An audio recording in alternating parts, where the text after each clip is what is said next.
राष्ट्रीय जनता दल का निर्माण आदरणीय लालू जी ने सामाजिक, राजनीतिक और सांस्कृतिक न्याय से लड़ने के लिए किया था। सांप्रदायिक शक्तियों के सामने कभी भी कॉम्प्रोमाइज नहीं किया, कभी झुके नहीं। आधी रात में जाकर यहाँ से 200 किलोमीटर दूर अस्पतालों में जाकर वहाँ का हाल ले रहे हैं।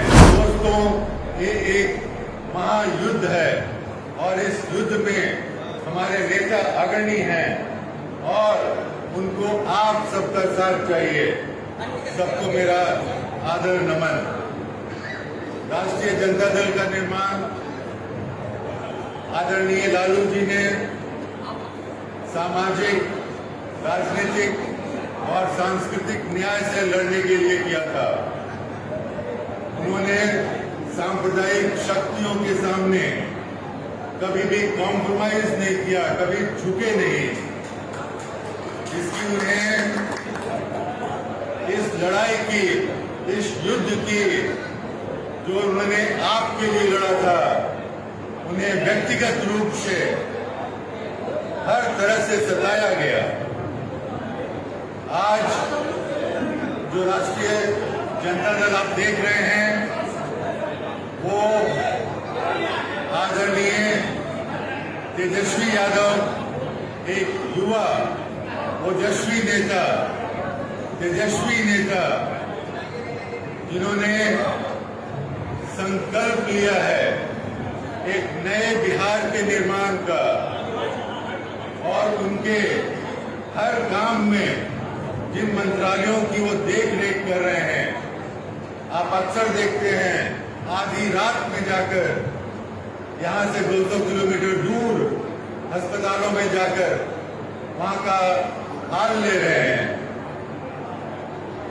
मुझे इस बात का गौरव है, खुशी है कि ऐसे नेता का मुझे आशीर्वाद प्राप्त हुआ है। तेजस्वी जी ने सिर्फ एक आधुनिक बिहार की परिकल्पना नहीं की है, उन्होंने एक आरजेडी को नए कलेवर में सजोया है।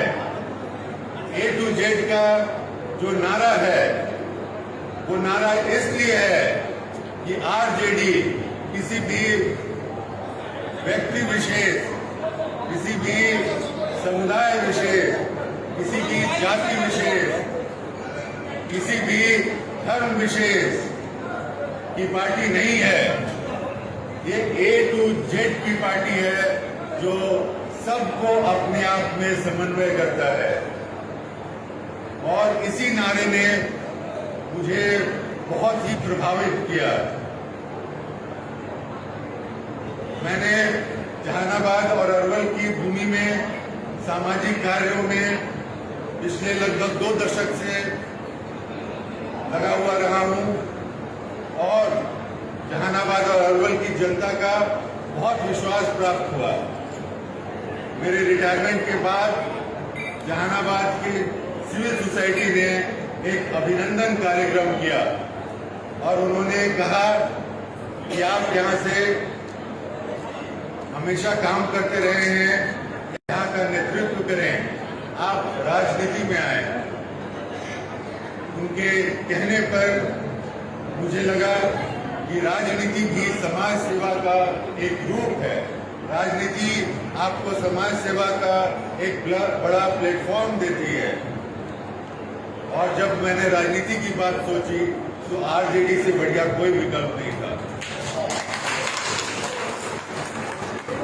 दोस्तों, मैं इतिहास का विद्यार्थी हूँ और इतिहास में कहते हैं कि जो लोग इतिहास से सीखते नहीं हैं वो उसको रिपीट करते हैं। आज देश एक कठिन दौर से गुजर रहा है। बाबा साहब भीमराव अम्बेडकर के बनाए हुए संविधान पर कुठाराघात हो रहा है, सामाजिक द्वेष फैलाया जा रहा है, लोगों को बांटने की कोशिश हो रही है। भारत का संविधान, भारत की गंगा जमुनी संस्कृति आज खतरे में है। तो दोस्तों, ये एक महायुद्ध है और इस युद्ध में हमारे नेता अग्रणी हैं और उनको आप सबका साथ चाहिए। आप सबकी शक्ति ही उनकी शक्ति है, आप ही को परिवर्तन ला सकते हैं।